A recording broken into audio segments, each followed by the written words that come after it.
Hey everybody, we're back with more of these computers, and this may look like the computer you saw a couple days ago, but I assure you it is not, because of that badge right there.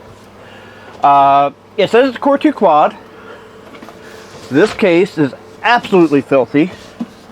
It has a Windows 7 COA on it. This is bent again. But it says it's a Core 2 quad, which is very interesting to me.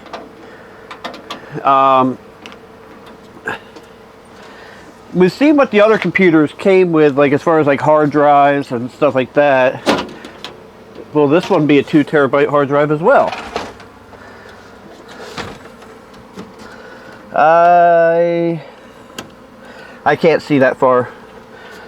So it is Core 2 quad. Well, I assume. It's got PCI Express. Let me get the light a little bit better and get you in on it.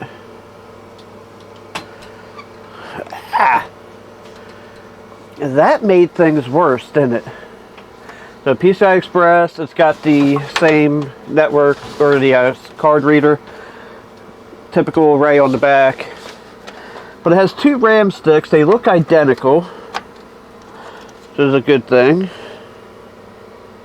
These are 2 gig sticks. Now, I still have the 2 4 gig sticks from the other system.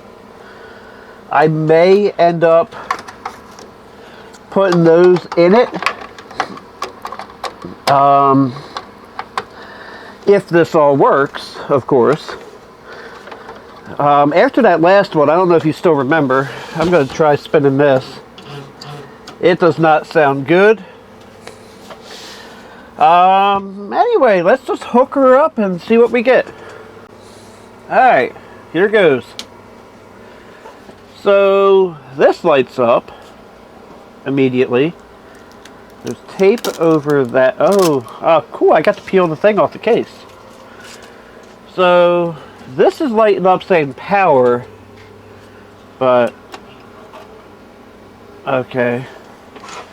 I think we're going to have to unplug that fan for now. And I did. Now that's weird. None of these had the Intel logo.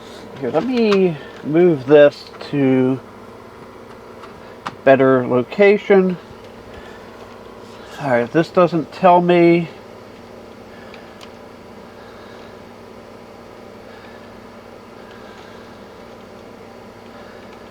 Alright, so this does not tell me what we got. Alright, so we'll exit without saving and see if there's a way to get... Oh, it says resume in Windows. That might be good. We might actually be able to get in here and see what's in it. But then again, I literally have no idea how...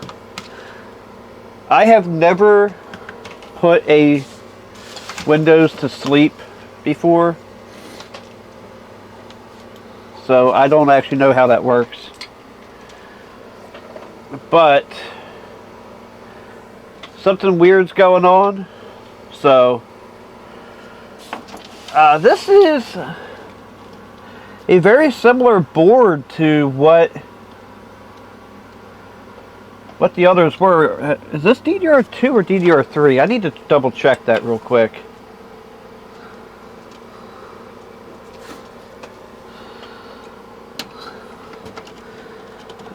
Because if I'm going to put Windows 10 on it...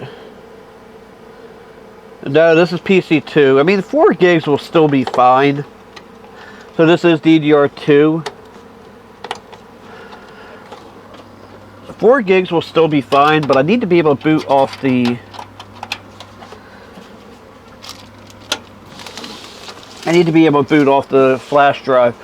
So in order to keep this video a little bit shorter, I'm going to go ahead and see about installing Windows, and I'll be right back. Okay, so I still don't know what processor is in it, other than the fact it says Core 2 Quad on the front. But I do know it's a 500 gig hard drive. And, wait. You know what? I'm going to Oh, that's unallocated. That's weird. It has like 9 megabytes of unallocated. Alright. I'll be back when I have something to show.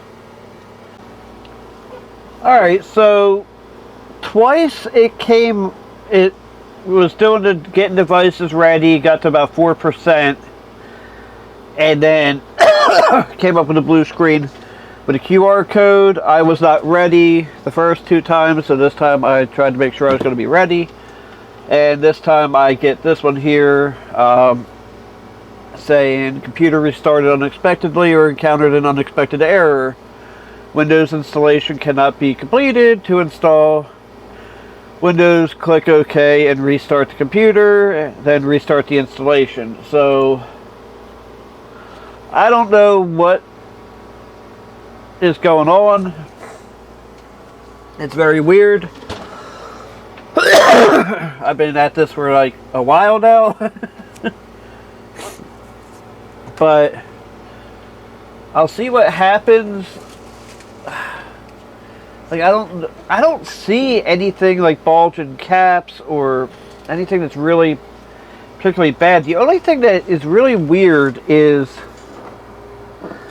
the chipset heatsink is what I would kind of consider to be abnormally hot. So there could be something wrong with this. I don't know.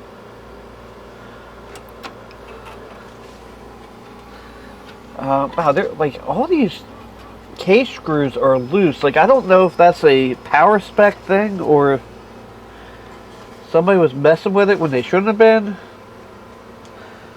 I just happened to have my finger rest on a screw. When I moved my finger a little bit, it Alright, so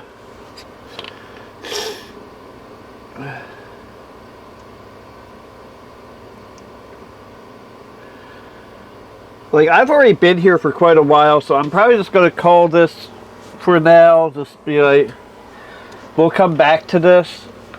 And yeah, this has just been a little bit of a frustrating day here. So I'm going to put this back together as much as I can so that, you know, when I do come back to it, I'm not looking for parts. Because it's not like that has ever happened to me before. Wink, wink. So we will return to this at another time. So I decided for my own sanity, after I put this all back together, that I could not end the video without knowing what chip was in here. You can't see it, I know, but it's a Q8300 Intel Core 2 Quad. Now I think we have that closure. I'm going to go ahead and put the side panel back on again. And I'm going to leave that off of there. Because even though, you know, I do these videos, sometimes I forget why I'm not using something. So, by leaving the heatsink off, I know that I need to put thermal paste back on it. The thermal paste actually didn't look too bad on it. Which was surprised. I was expecting to see it like cooked off or something. But, yeah, that it is what it is. So, anyway. I'll talk to you guys in the next one. Thank everybody for watching. Scrolling across the screen right now. Special thanks to my Patreon supporters. And if you'd like to see your name there, there's always a link down in the description below. But as always, thanks for watching. Have a blessed day. Don't forget to like, comment, and subscribe.